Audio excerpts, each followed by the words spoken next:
Sean right here with the training guru and IFBB Pro Factory. We just finished the IFBB Mesa Arizona Pro Championships. The crowd is emptying out. The athletes are backstage wiping off the oil. Factory, what did we witness here? We saw a Hidetada Yamagichi who was not at his all-time best. We saw Ed Nunn, who you thought in Dallas a week ago was a little bit harder. And we also saw the arrival of Alfonso Del Rio, one of the surprise guys. Take me through that final call-out. I mean, the call-outs were a little weird. Heidi was getting harder as the show was getting, as he was posing. He was a little soft in the glutes. Troy's probably top 2, top 3. Troy was weakening out a little bit throughout the show. Legs were a little shadow.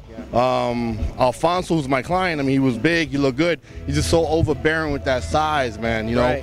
He needs to be a little sharper for the Olympia. Hopefully he'll get there. And then Marcus looked good. But, I mean, as we were discussing in the booth, those call-outs were a little weird. Yeah, well, George Farah was melting down. He thought one of his guys that he was training, Mo Banu, was one of the hardest guys, got like the 4th call-out. But it wasn't a lot of depth. Nobody really showed up here in the condition that Mo Banu did, but then maybe structurally he just had too much ground to make up. I mean, arguably Hidetada has been much, much better. So for him to get that first call-out, you noticed the hamstrings and glutes were a little bit watery, even the lower back. But yet he's one of the guys that looks like to be fighting it out for one of possibly the top 2 spots. Yeah, I mean, but Banu was number 3 or number 4? Yeah. I mean, he looked, but number 3 or number 4 number-wise, he looked fucking great. Yeah. He gave up a little bit structure-wise. It's, I mean, you had a couple of big names in their show, so they always tend to place a little higher. It was a little weird to call out. I mean, I'm happy for my clients, Alfonso and Jeff, but overall, a little weird. Well, Jeff Long was vastly improved from Connecticut. I mean, this is a guy that could have been right up in there. Absolutely. I mean, I had him 3rd or 4th, so let's see how, when he comes out. Yeah, 27 years young. He is on his way. A couple of guys that noticeably missed the mark. Mark Alvisi did not deliver here the way we thought he would. What was his situation? Mark was called out in the second, I guess, top 5, top 6. He's around there right now.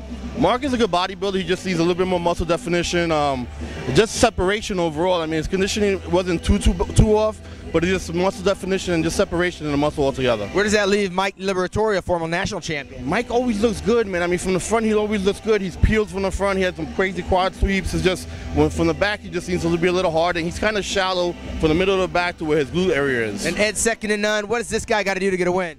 Ed is a beast, man. I mean, he has a small waist, big back. It looks like his upper body's coming up a lot more. He was a little bit off compared to where he was in Dallas. Right. If he nailed, I mean, 50% of the judges tonight.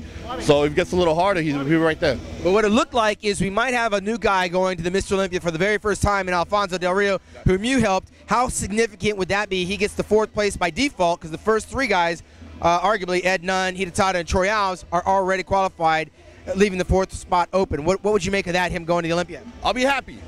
I think he would be too. Let's bring in another training guru, Big George Farah, who earlier highly dejected in the call-outs.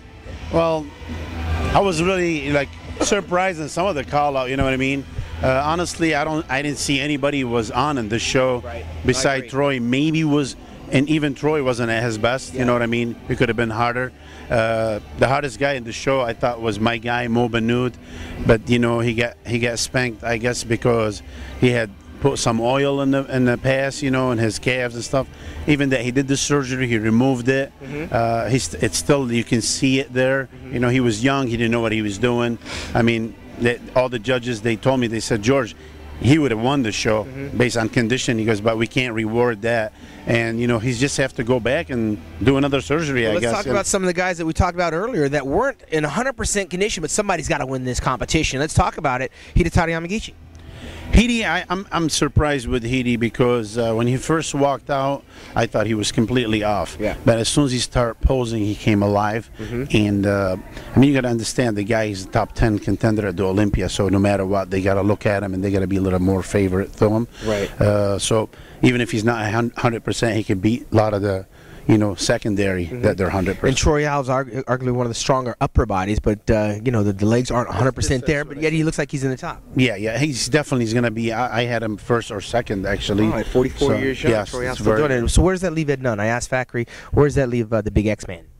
Adnan, like I said, when we were doing play-by-play, I saw him harder before, and I think when I know from Ed, when his glutes are on, that means his legs look crazy separated and stuff, and he could have won the show easily, but he missed his mark here. Let's talk about one of the guys that made the pro debut here, Abbas Katami. It's his first time up. It was hard and good condition. What's he got to do to get up in the notches? Well, Abbas is just a little on the flat side, on the upper. He's keep coming and improving. So I think a couple more shows under, you get seasoned, get some more size, he'll be all right. Well, it's an interesting show here, and obviously the final placements are not set in stone. It looks like we might know who the main players are, but it's all going down here tonight at the Mesa Center here in Mesa, Arizona, where Striker Solomon is putting it down, along with the bikini and the figure, coming up with the finals tonight at 6 o'clock. For Factory, for George, I'm Sean Ray, MuscularDevelopment.com.